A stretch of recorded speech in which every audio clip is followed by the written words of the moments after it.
Welcome back to The Explainer. Today, we're diving into a completely fascinating, high-stakes diplomatic war that's happening literally right under our noses, but, rarely makes the front page. We're talking about the intensely complex world of counter-secession. It's this hidden realm where parent states fight tooth and nail on the global stage to stop breakaway regions from ever getting international recognition.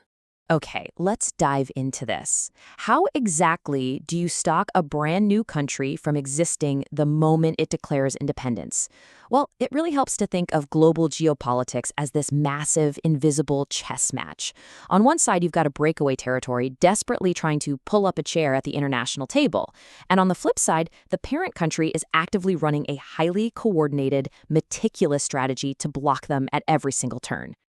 To figure out how this shadow war is actually fought, we're pulling directly from James Kerlindsey's groundbreaking research in his book, The Foreign Policy of Counter-Secession. Throughout this explainer, we're going to decode the secret diplomatic playbook that states use to shut down contested territories and keep them from getting that all-important stamp of global approval. Section 1.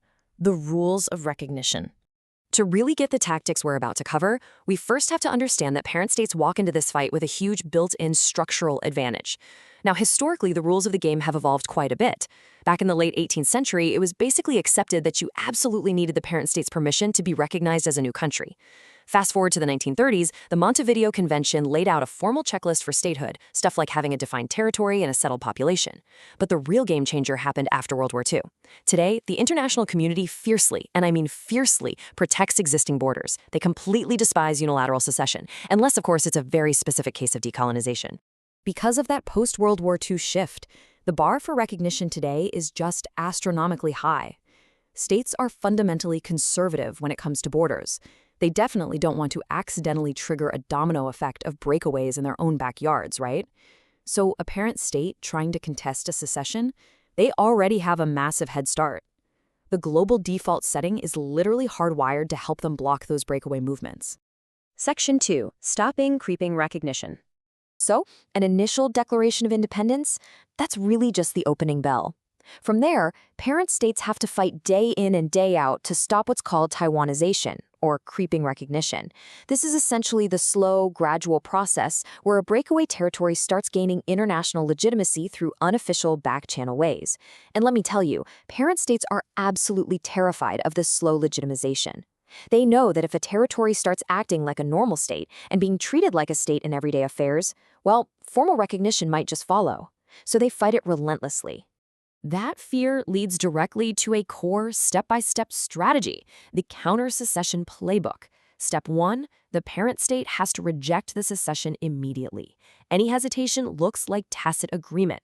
Step 2, flip the script. They frame the narrative not as some local democratic desire for self-determination, but as an illegal invasion by a hostile outside force. And Step 3, systematically block their breakaway territory from any and all international access. The whole goal is to shift the global blame squarely onto external occupation. And this brilliantly illustrates just how insanely deep this strategy goes. We aren't just talking about high-level UN treaties here. We are talking about the micro-tactics of denial. Parent states will block postal codes. They'll actively boycott international football matches. Cyprus, for example, literally files official protests over television weather maps if they show a divided island. They even aggressively fight tourism ads for northern Cyprus. It is a strict zero-tolerance policy on absolutely anything that even vaguely hints a legitimacy. Section 3. The Diplomatic Battlegrounds. Going from TV weather maps straight to the highest halls of global power, there's a very clear hierarchy of influence at play. For any breakaway state, the ultimate holy grail prize is United Nations membership. That makes the UN Security Council's 5 permanent members, the P5, the absolute undisputed heavyweights here. If you have even just one single P5 member willing to block your application with their veto power, your path to full international recognition hits a solid brick wall. But, having a superpower in your corner isn't exactly a magic wand. Take the United States, for instance. They have massive global sway and strongly support Kosovo, but even they can't force full UN membership through. On the flip side, Russia backs Abkhazia and South Ossetia, but they struggle massively to build any sort of coalition of other countries to actually recognize them. And China? They consistently prefer to just sit on the sidelines and wait for the parent state and the breakaway region to sort it out themselves. So while superpowers matter immensely for sure, they don't dictate the entire board. Beyond all that raw political pressure, there is also the legal front. Parent states are incredibly adept at using the International Court of Justice and various human rights tribunals to completely stall a breakaway region's momentum. By launching lawsuits over displaced populations or property rights, the parent state legally cements its own narrative. They want the focus to be entirely on illegal occupation and human rights violations, rather than any talk of democratic independence. Let's move to and see how this builds in Section 4, Real-World Case Studies. To really see how these theoretical rules play out objectively, let's look at 3 major ongoing case studies: Cyprus, Serbia, and Georgia. Each parent state uses the playbook we just talked about, but they're dealing with vastly different superpower dynamics. Northern Cyprus is backed by Turkey, but remains highly isolated and blocked at the UN. Kosovo has heavy backing from the US and the EU, boasts over 75 recognitions, but, yep, still UN blocked. And then you have Abkhazia and South Ossetia, backed by Russia, yet remaining highly isolated on the global stage. Let's look a bit closer at Cyprus first. Honestly, they are the absolute textbook example of how to block Taiwanization. Armed with a UN Security Council resolution that condemned the 1983 Declaration of Independence by the North, the Cypriot government deploys a flawless, ironclad zero-tolerance policy on anything that might legitimize the Turkish Cypriots. We're talking blocking everything from international trade to sporting events. Although the research does note a major risk here, if Greek Cypriots are perceived by the international community to be deliberately stalling on a final settlement, well, global patience could wear thin, which risks making the partition permanent. Now, Serbia's strategy regarding Kosovo is a slightly different flavor. The West heavily argued that Kosovo was a unique case to kind of bypass the normal rules of secession.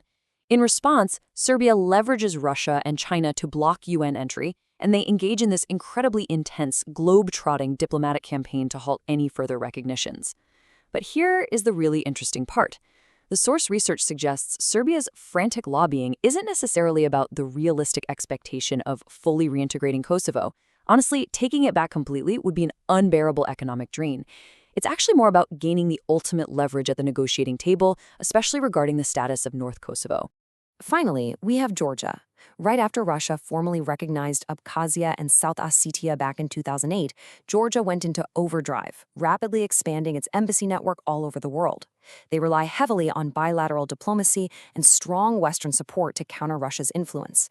And as a super surprising aside from the book, did you know that countries like Nicaragua and Venezuela formally recognized those breakaway regions? And it wasn't because of some deep-seated regional ties. It was largely just to irritate Washington. Geopolitics can be incredibly petty sometimes. So, the crucial point is, Section 5, the isolation dilemma. All of these aggressive diplomatic strategies, they come with a severe, often genuinely tragic cost. It creates a massive lose-lose scenario. Think about it. For the parent state, completely isolating a territory ends up alienating the exact same population they claim they want to reintegrate. It totally destroys any lingering trust. But the breakaway state is carrying immense risk too. By stubbornly demanding formal recognition as a fully independent state, they effectively trap themselves in this gilded cage of diplomatic limbo. And the cost of living in that gilded cage is just staggering. Secessionist regions could very often negotiate for incredible, highly meaningful autonomy. If they just compromised on the formal demand for statehood, they could potentially gain access to the IMF, the World Bank, or even get to participate in the Olympics. But the lure of that specific word, independence, it often proves way too strong. And the result? A deeply demoralizing lack of global integration for the actual everyday people living there. I want to leave you with this really profound quote from Judge Mohammed Benona of the International Court of Justice. He was speaking about unilateral declarations of independence, and he said, "Such declarations are no more than foam on the tide of time. They cannot allow the past to be forgotten, nor a future to be built on fragments of the present." It leaves us with a pretty provocative thought, doesn't it? Is this endless, unyielding battle over the word independence truly worth the paralyzing diplomatic limbo it creates for literally millions of people? Thank you so much for joining me for this explainer, and as always, keep questioning the map.